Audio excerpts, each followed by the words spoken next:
un choc intergénérationnel ici à l'arène nationale entre le B52 de Mbour, Bombardier, qui va faire face à Émile François Gomis Franc. Un combat tant entendu entre deux lutteurs qui ne sont pas de la même génération. Bombardier a pratiquement 30 ans de carrière, 29 ans de carrière très précisément. Le lutteur de Mbour va affronter un jeune lutteur. Il s'agit de Franc. 12 combats, 12 victoires ici à l'arène nationale. Bonjour à vous, chers amis téléspectateurs de Ricmac TV, et bienvenue dans ce documentaire. La journée a été organisée par Jambar Production, une journée qui sera riche en culture, riche sur le plan mystique, mais riche aussi sur le plan sportif. On aura ce choc entre Bombardier et Franc.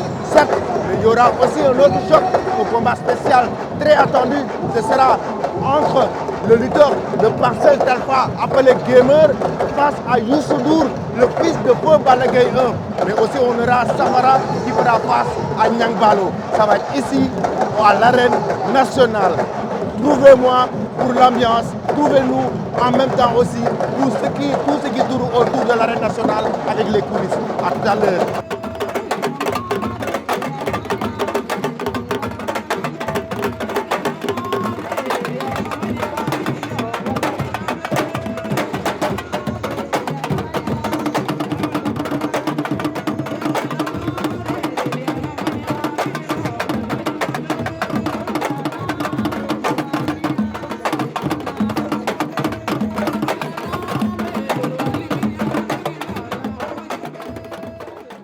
Les supporters sont venus en masse pour soutenir leurs lutteurs. Ils viennent de Parcelles, ils viennent de Guédiawaye, ils viennent de Mbour, ils viennent de Cambérène. Et oui, ce sont des jeunes qui sont très fanatiques, très fans de leurs lutteurs. Ces lutteurs qui vont s'affronter ici à l'arène nationale pour le compte de la journée de Jambar Production. Nous allons voir tout à l'heure l'ambiance dans le stade et tout ce qui tourne autour, avec aussi ces combats gladiateurs très attendus par les amateurs de la lutte sénégalaise. Ici, à l'arène nationale, vous avez un stade plein pratiquement avec des supporters qui viennent en masse pour soutenir non seulement le lutteur, pour amener de l'ambiance, mais pour suivre aussi tout ce qui tourne autour de la lutte en termes de culture, en termes de mystique. On se donne rendez-vous tout à l'heure pour l'ambiance dans le stade arène nationale.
Il est né en 1993 et son vrai nom, Émile François Gomis, un jeune lutteur très coriace. Son palmarès est assez riche. Il a démarré avec la lutte simple. Il a remporté énormément de titres en lutte simple. Franc va affronter Bombardier. Avec un palmarès extraordinaire, il a enregistré 12 combats, 12 victoires, sans faute. Il va s'apprêter à faire sa séance de chorégraphie, appelée BAC en Wolof. Émile François Gomis, que nous allons assister ils sont tous en Wolof, comme on l'appelle dans le jargon de la lutte sénégalaise.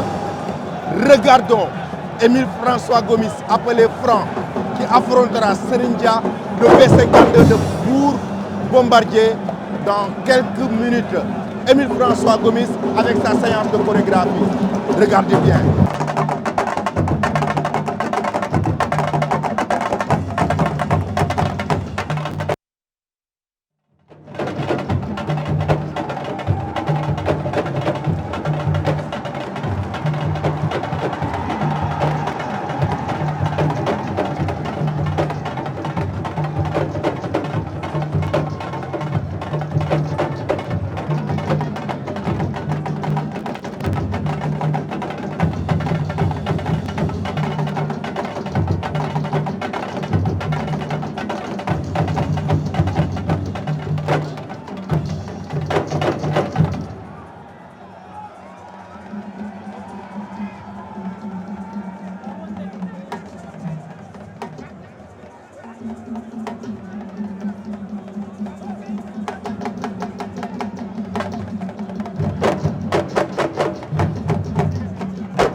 Bombardier.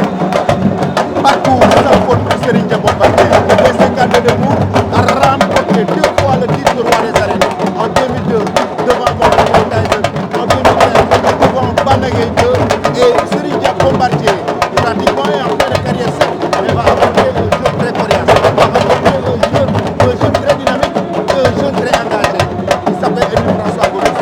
Serigne Dia Bombardier n'a pas encore dit son dernier mot. Certes, il a 48 ans, mais il n'a pas encore dit son dernier mot dans l'arène. Est-ce qu'il va terminer de la plus belle des manières? Est-ce qu'il va arrêter la lutte et sortir par la grande porte? On verra. Mais en attendant, ça va suivre sa séance de bac. La séance de chorégraphie de Bombardier que nous allons vous présenter sur Territoire TV. Restez connectés pour la suite.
vous avez organisé Jambar Production, c'est que ça a fait ce soir? Bon, on est juste satisfait de l'engouement des amateurs et des supporters.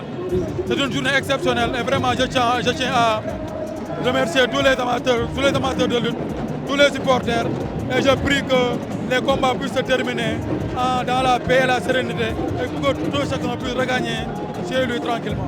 On a vu que la jeunesse sénégalaise a rempli ce stade de l'Arène nationale. Quel a été le secret par rapport à l'organisation? La lutte est notre sport national. La lutte est aimée et prisée par la jeunesse sénégalaise. Il faut l'accompagner, l'encadrer et la professionnaliser afin que la lutte puisse atteindre le niveau de l'MMA et de la boxe, Inch'Allah. Entre les deux, Youssou N'Dour a intercepté Talfa. Ah oui, là, il a fait une clé. Mais malheureusement, Talfa s'en est sorti. Les deux lutteurs sont en train de continuer la bataille de force entre Youssou N'Dour et Talfa. Il n'y a pas eu de round de salvateur. Et Youssou N'Dour a battu Talfa. Youssou N'Dour a battu Talfa. Youssou N'Dour bat Talfa de la plus belle des manières.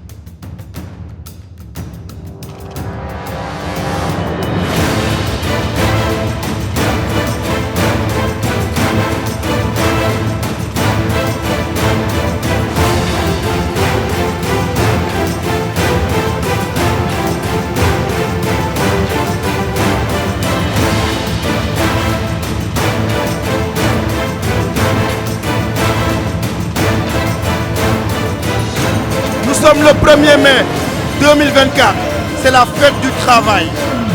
Bonne fête à tous les travailleurs du monde entier.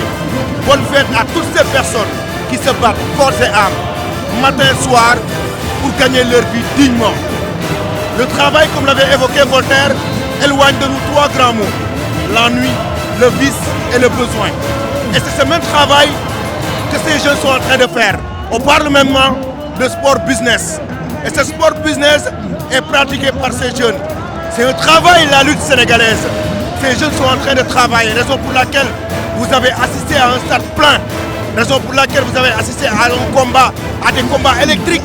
Tout à l'heure, on a assisté à une belle rencontre entre Youssou N'Dour, le fils de Balla Gaye 1, face à Talfa. Youssou N'Dour qui a enregistré une belle victoire face à Talfa, qui l'a battu de la plus belle des manières. Sans oublier la victoire de Niang Ballo face à Safara. Aujourd'hui maintenant, nous allons assister au grand combat entre le B52 de Bombardier qui fera face à Franc tout à l'heure. Vous rappelez que Bombardier a fait 29 ans de carrière. Bombardier a accompli sa carrière pratiquement.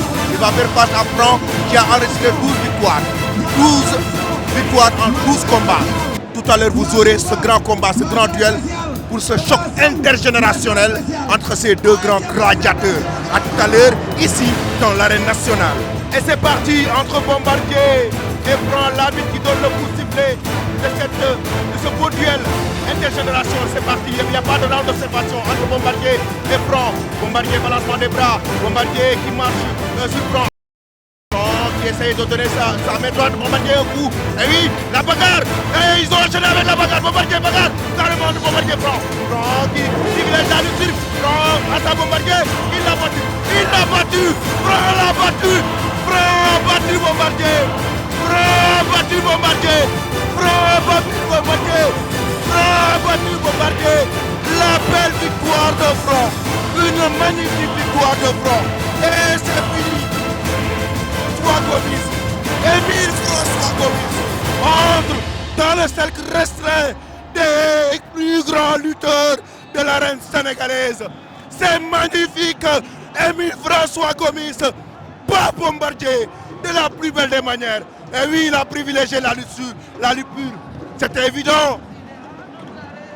Franc était plus jeune, c'était évident. Franc était favori. Il est en train de le féliciter. Le combat n'a pas eu de round d'observation. Il l'a battu de la plus belle des manières. Et oui, face à Bombardier et Serindia, Franc remporte une belle victoire. Une belle victoire, chers amis.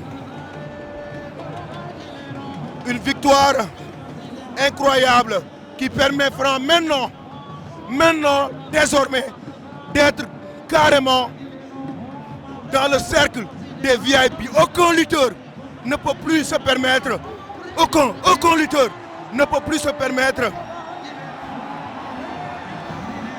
Aucun lutteur de l'arène maintenant ne peut plus se permettre ou bien ne peut plus s'empêcher de prendre Franc. Félicité par Modou Lo. Franc qui est félicité par Modou Lo. Eh oui, il est félicité par Modou Lo. Franc félicité par Modou Lo. Franc félicité par son ami. Félicité par son ami Modou Lo. On va écouter ce qu'il dit. non Modou waaw déglu ma rek une minute rek déglu ma rek waaw mais kii suñu grand la dafa nekk suñu grand nekk suñu kilifa Modou xoolal yàlla na ko yàlla fay xolam ñoom ñoo baax wallaay laa ni yàlla yàlla fay 100% parcelle bi waxuma la loolu de waxuma la loolu de damay dem Europe feet jot mu dina ma biyee jox ma xaalis bëri dama bàyyi sa kër déggoo ma de mu ne ma bàyyi sa kër dem ma mu yónni nit jox ay billets yu bëri xaalis bëri mais ñëw ci combat bi ñëw yàlla na ko yàlla fay mais ni nga bëree mais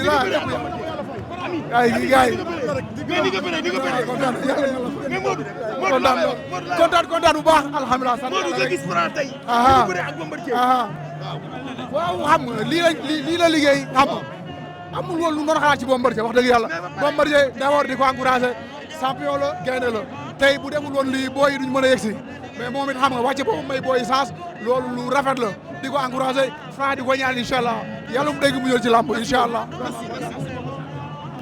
Vous l'avez entendu donc, chers amis téléspectateurs d'Eric Favre TV. C'est ici que ça s'est passé entre Bombardier et Franc. C'est ici, au sein de l'arène nationale, que Franc a battu Serigne Dia Bombardier. C'était évident. Franc est plus jeune. Il est né en 1993. Il a enregistré que 12 victoires, 12 combats dans sa carrière. Bombardier a fait 29 ans de carrière, presque 30 ans de carrière. Depuis les années 95, Bombardier est dans l'arène. Regardez Émile François Gomis qui fait ses derniers tours et ses derniers réglages mystiques après la victoire notamment. Et oui, dernier réglage mystique après la victoire. Il remporte une belle victoire face à Bombardier. Serigne Dia Bombardier n'a pas démérité. C'est un lutteur qui a fait son époque. C'est un lutteur qui a fait son temps. C'est un lutteur qui a été 2 fois roi des arènes. C'était évident. Il est plus âgé que Franc. Et en même temps, sa carrière a été assez accomplie et assez riche. 29 ans, presque 30 ans de carrière, ça va tout dire. Il n'a pas démérité. Mais Franc maintenant, qui entre maintenant dans ce cercle des VIP, aucun lutteur ne peut s'empêcher maintenant de refuser Franc. C'est impossible. Entre Eumeu Sène, Sa Thiès, entre Tapha Tine, Balla Gaye, tous ces grands lutteurs peuvent maintenant affronter Franc. C'est très évident parce qu'il a battu Bombardier. 13 victoires maintenant pour Franc en 13 combats. C'est magnifique. C'était tout ici à l'Arène nationale dans ce documentaire réalisé avec mon confrère Ibrahima Diagne Faye. On a réalisé un magnifique documentaire pour vous servir, chers amis téléspectateurs d'Eric Favre TV. En termes de culture, en termes de mystique, tout ce qui tourne autour de l'ambiance ici, sur le plan sportif, l'ambiance dans l'arène et les lutteurs. Vous avez vécu le documentaire, le film sur Eric Favre. Restez connectés, abonnez-vous pour ne rien rater de l'actualité sur Eric Favre TV, pour avoir d'autres vidéos magnifiques sur Eric Favre TV. Merci et à très bientôt.